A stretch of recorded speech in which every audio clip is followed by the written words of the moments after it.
Hey there! So, let's dive into the problem we've encountered with customizing font styles for JavaFX text fields. Have you ever set a cool custom font on a text field, only to realize that it also affects the default context menu? Frustrating, right? Well, fear not, because I got a nifty solution for you to tackle this little font conundrum. Now, let's talk about the solution I mentioned earlier.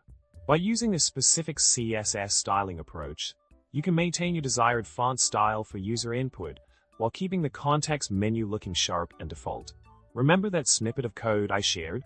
That's where the magic happens. With the targeted styling for both text fields and context menus, you can ensure that your font changes only apply where you want them to. Building on that, let's explore another aspect of the solution. The additional CSS rule provided zeros in on the context menu, ensuring it doesn't inherit font styles from its control.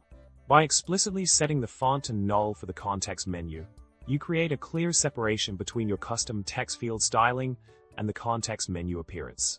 It's all about regaining that control over fonts without any unwanted surprises. In summary, we've uncovered a clever way to fine-tune font styles in JavaFX text fields without disturbing the default look of context menus. By leveraging CSS rules that target specific elements, you can achieve the perfect balance of customization and standard aesthetics. I hope this solution helps you jazz up your text fields while keeping things sleek and consistent. Thanks for tuning in, and remember to hit subscribe, like the video, and drop a witty comment below. Happy coding!